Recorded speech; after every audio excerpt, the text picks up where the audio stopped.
नया लेसन है आज साधना के रहस्य। आवाज आई क्या? जी। महावीर का जीवन साधना का अद्भुत स्मारक है।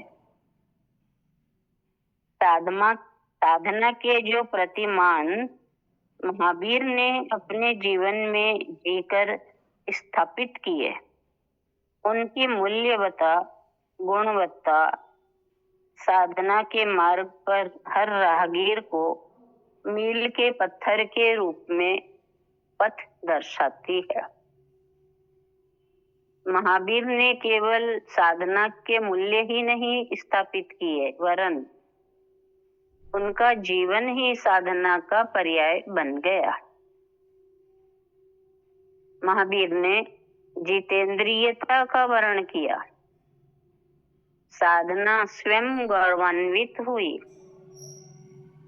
महावीर के चरणों में प्रणाम कर लेने से कोई महावीर नहीं हो सकता। महावीर होने के लिए उनके चरित्र को पढ़ लेने से भी कोई महावीर नहीं हो सकता। रूढ़ी परंपरा का निर्वाह भले ही हो जाए, समय भले ही पास कर लो जाकर, मगर जीवन में चरित्र निर्माण इतने भर से तय नहीं होता। महावीर, बुद्ध, राम, कृष्ण के बारे में पढ़ लेने से कोई आदमी ज्ञानी नहीं हो जाता। महावीर की तरह अपने आप को जानने से ही आदमी ज्ञानी बनता है। किसी चिंतक विचारक को पढ़ लेने से किसी आदमी की अंतर्दृष्टि नहीं खुलती। सम्यक दर्शन तो व्यक्ति को तब होता है जब मनुष्य स्वयं ही महावीर बनकर अपने भीतर की आंखों को खोल पाने में सफल होता है। इस बात का कोई मूल्य नहीं है कि महावीर किस दिन पैदा हुए, किस दिन उनका विवाह हुआ, किस दिन उन्होंने अभिनिष्क्रमण किया, किस दिन परम ज्ञान को उपलब्ध हुए। इन सब का कोई मूल्य नहीं है। वे किसके बेटे थे, पिता थे, या वे राम के कितने वर्ष बाद हुए, इन सब पर कोई कहने की जरूरत नहीं है। अमावस्या को हुआ, या पुरानी मान्यताएं हैं कि ऊंचा तो आदमी अमावस्या को जन्म लेकर भी हो सकता है, ऊंचा न हो तो आदमी पूर्णिमा को जन्म लेकर भी अंधेरे में ही जीता है। इन सब बातों से महावीर का कोई संबंध नहीं है। जब महावीर राजमहलों में रहे तो उनके पास तो बहुत कुछ था। सब कुछ होते हुए भी वह नहीं था जिसके लिए उन्हें राजमहल का त्याग करने की जरूरत पड़ी। वे आंतरिक सुख, आंतरिक शांति, अंतर अस्तित्व, आत्मबोध और आत्म रमणता नहीं थी। वे स्वतंत्रता, मुक्ति और निर्वाण नहीं थी जिसके लिए महावीर ने संन्यास लिया, संन्यास स्वीकार किया। अगर हम महावीर को ऊपर ऊपर देखते रहे, उनकी अंतर्दशा तक नहीं पहुंचे, तो दुनिया महावीर से वंचित रहेगी। पहुंचा तो वही है जिसने महावीर की तरह अपने आप को जाना। महावीर की समीपता, उनके विचारों की समीपता से वो साधना उन्होंने की, तब वे उनके जैसे बन सकते हैं। महावीर की वाणी सत्य थी, उनकी मुस्कान सत्य थी, वो जीवन की साधना थी। महावीर को यदि हमने सतही तौर पर समझा तो हम वंचित रह जाएंगे महावीर से। महावीर तत्व के फूल अपने जीवन में खिला नहीं पाएंगे। मैं आपको महावीर की अंतरदशा तक ले जा रहा हूँ। वो अंतरदशा जो हमें सदैव महावीर के प्रति नतमस्तक रखती है, वो अंतरदशा जिसके कारण महावीर एक माँ की कोख से जन्मे, एक गृहस्थी की तरह संसार बसाया, पिता बनने इन सब से उठकर तीर्थंकर हुए, आत्मा से ऊपर उठकर परमात्मा हुए, कीचड़ और कर्दम से ऊपर उठकर कमल की तरह सुवासित हुए। वे अंतरदशा प्रणम्य है, यानी प्रणाम के काबिल है। वो वीतरागता श्रद्धेय है, जिसका राग द्वेष बीत गया, खत्म हो गया। उनके प्रति श्रद्धा अर्पित करते हैं भक्त।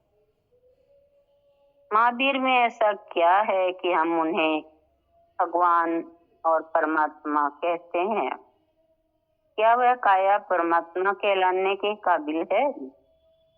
शरीर तो पशु का भी होता है, तो क्या मन है?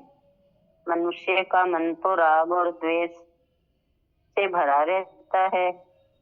मन तो ऐसा तत्व नहीं है कि उसे महावीर को परमात्मा की संज्ञा दी जाए।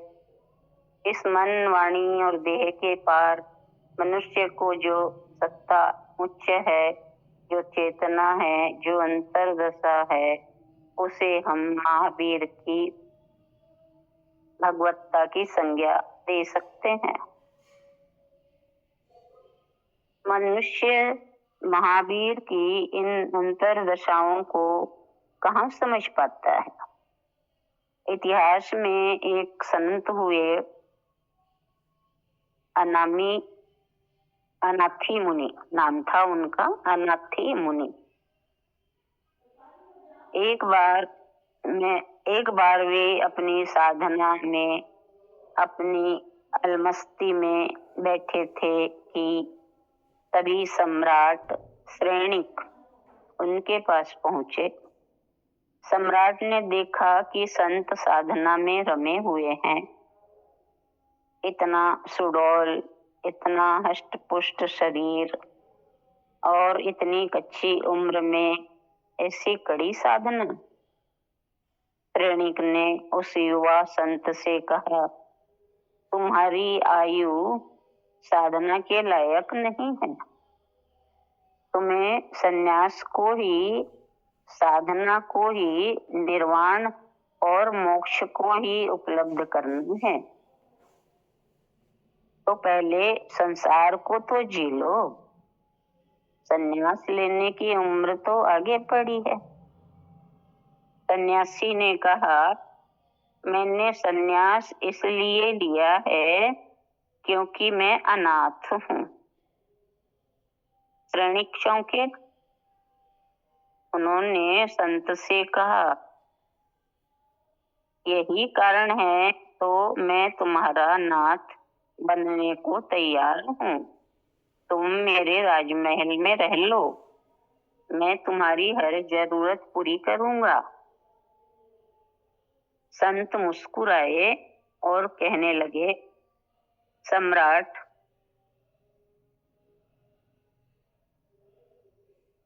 वह व्यक्ति मेरा नाथ कैसे बन सकता है जो स्वयं अनाथ है? सम्राट फिर चौंक गए। सम्राट ने कहा, पता है तुम्हें ये लफ्ज तू किसे कह रहा है? ये शब्द राजगिरी के सम्राट को कह रहा है, जिसके पास अकूत खजाना है, विशाल सेना है, भव्य राजमहल है, आखिर किस आधार पर तूने मुझे अनाथ कहा? संत ने कहा, सम्राट, जो चूक तुम कर रहे हो वही मैंने भी की थी। मैंने भी इसी तरह अपने आप को नाथ समझ रखा था, जैसे तुम आज एक सम्राट हो। मैं भी एक सम्राट था। संत ने सम्राट से कहा, कुछ समय पहले मुझे किसी भयंकर संक्रामक रोग ने घेर लिया। दूर दूर से वैद्य, हकीम, तांत्रिक, यांत्रिक बुलाए गए, मगर कोई भी मुझे स्वस्थ नहीं कर पाया। सभी जवाब दे बैठे। मेरी पीड़ा का भोक्ता एक अकेला मैं ही था। मेरा शरीर जलने लगा। सबने सोच लिया कि आज की रात इस राजपुत्र की अंतिम रात है, प्रलय की रात है।